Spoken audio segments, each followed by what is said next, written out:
ذلك أنزلناه آيات بينات وأن الله يهدي من يريد.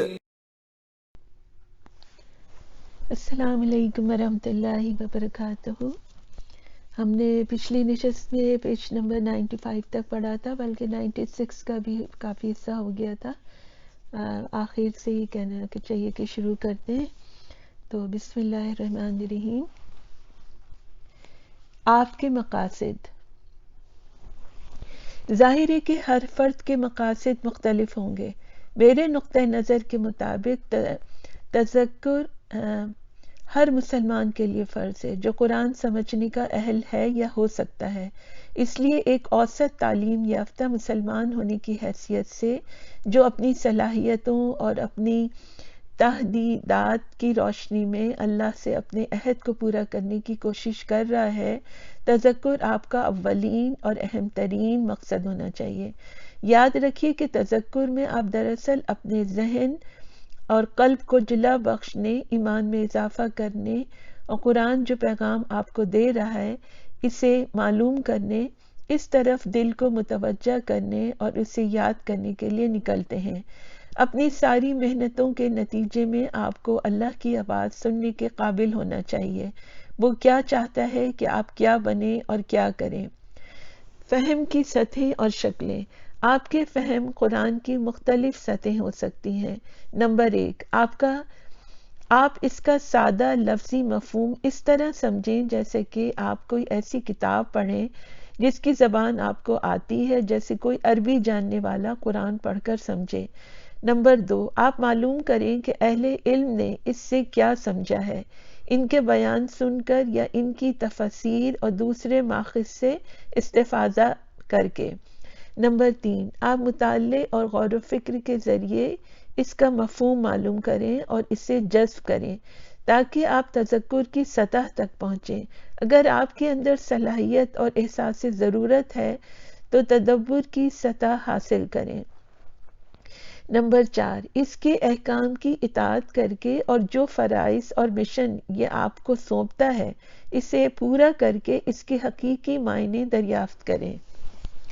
بنیادی شرائط۔ اپنی کوششوں کو مفید اور نتیجہ خیز بنانے کے لیے کچھ بنیادی شرائط کا پورا کیا جانا ضروری ہے۔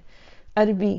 نمبر 1، اتنی عربی سیکھنے کی کوشش کریں کہ کسی ترجمے کی مدد کے بغیر آپ قرآن کے معنی سمجھ سکیں۔ یہ پہلا قدم ہے اور سب سے ضروری شرط ہے۔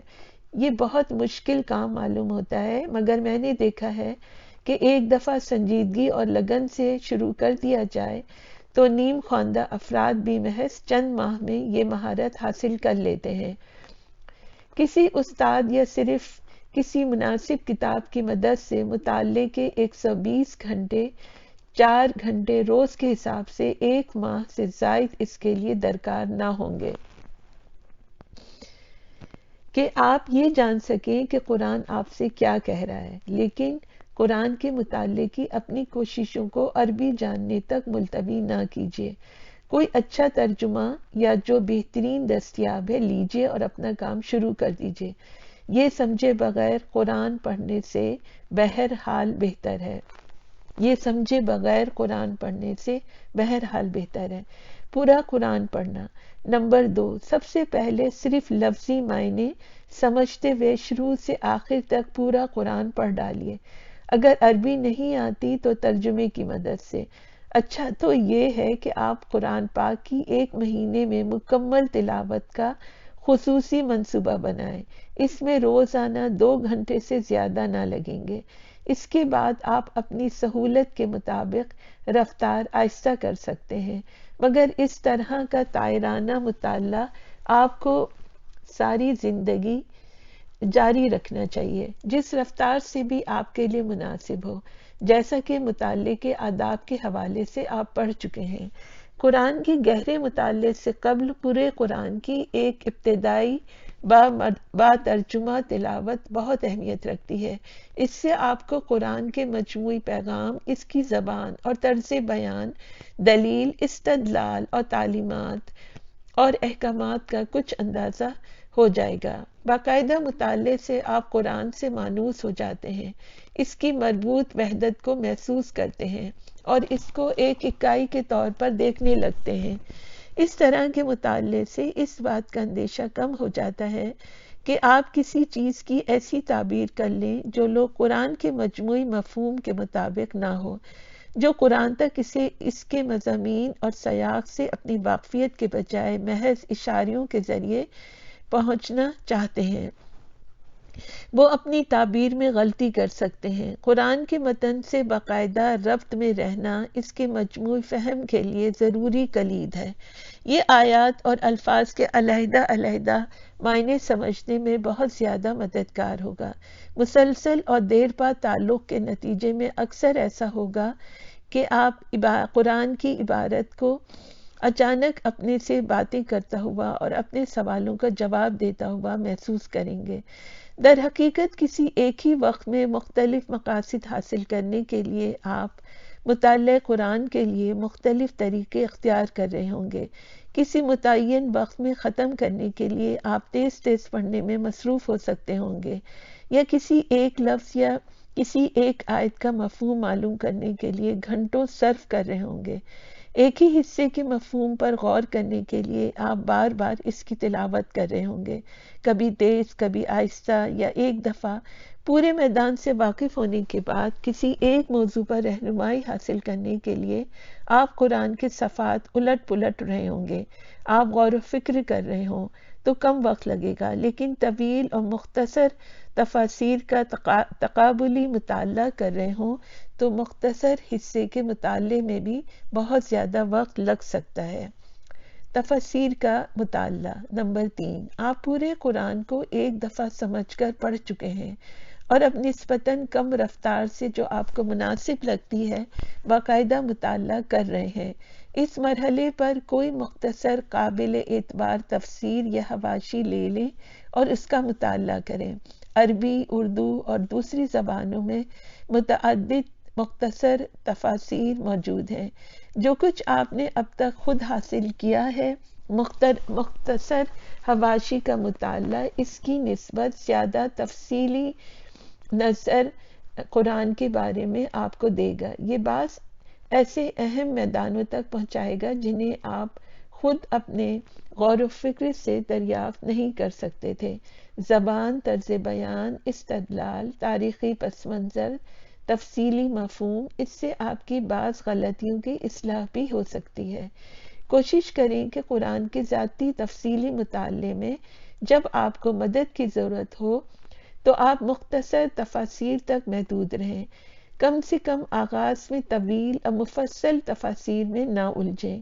ان کی طویل بحثیں اکثر اللہ کے کلام سے آپ کے براہ راست زندہ تعلق میں دیوار بن جاتی ہیں۔ اگر مکمل تفسیر دستیاب نہ ہو تو جزوی تفاسیر پڑھیے۔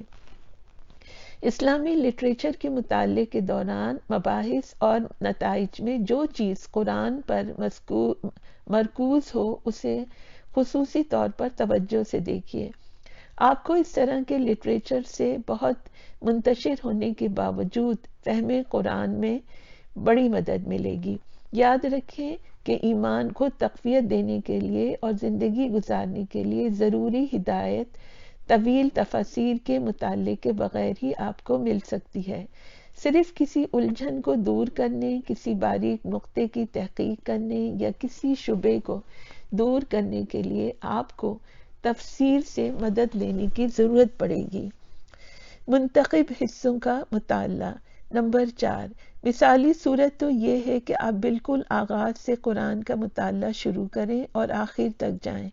انشاءاللہ آپ میں سے کچھ ضرور ایک دن اس کا آغاز کریں گے، لیکن شاید آپ میں سے بیشتر کے لیے یہ دن ابھی بہت دور ہو۔ یہ بھی ہو سکتا ہے کہ یہ دن آ ہی نہیں۔ اس لیے آپ کو اپنا مطالعہ جتنی جلد ہو سکے شروع کر دینا چاہیے۔ اس مقصد کے لیے کچھ مختصر حصوں، مخصوص صورتوں یا ایک آیت ہی کا انتخاب کریں اور ان کا تفصیل سے مطالعہ کریں۔ اگر آپ دعوت اور اپنی تربیت کے کام میں مصروف ہیں تو بعض حصوں کا مطالعہ آپ کے لیے ضروری ہوگا۔ بعض اوقات باقاعدہ مطالعے کے دوران ایسے حصے سامنے آ جائیں گے جن کا آپ تفصیل سے مطالعہ کرنا چاہیں گے، لیکن آپ کسی ایک مرکزی موضوع کی مناسبت سے بنائے ہوئے باقاعدہ نصاب کے مطابق بھی یہ مطالعہ کر سکتے ہیں۔ اصل اہمیت اس بات کی ہے کہ آغاز کر دیں اور آپ کو معلوم ہو کہ مطالعہ کیسے کرنا ہے، اس کی نہیں کہ کس جگہ سے مطالعے کا آغاز کریں۔ اس کتاب کے اختتام پر بعض حصے تجویز کیے گئے ہیں۔ مطالعے کے آغاز کے لیے منتخب حصوں سے آپ کو بہت سے فائدے ہوں گے۔ نمبر 1، قرآن کے ساتھ اپنے سفر کے اہم ترین مرحلوں میں سے ایک میں تذکر کا نہایت ضروری تعلق قائم کر کے آپ پیش رفت کر سکتے ہیں، بجائے اس کے کہ غیر معین مدت تک کے لیے انتظار کریں۔ نمبر 2، آپ کو ایسے اہم طریقے، کلیدیں اور سوراخات آ جائیں گے جو آپ کو قرآن کے ان حصوں کو سمجھنے میں مدد دیں گے جن کا مطالعہ آپ فوراً تفصیل سے نہیں کر سکتے۔ اس لیے قرآن اپنے پیغام کو مختلف شکلوں میں بیان کرتا ہے۔ نمبر 3، آپ قرآن کے مجموعی نظام کا بہتر تصور حاصل کر لیں گے جو آپ کے فہم قرآن کو صحیح راستے پر رکھنے کے لیے ضروری ہے۔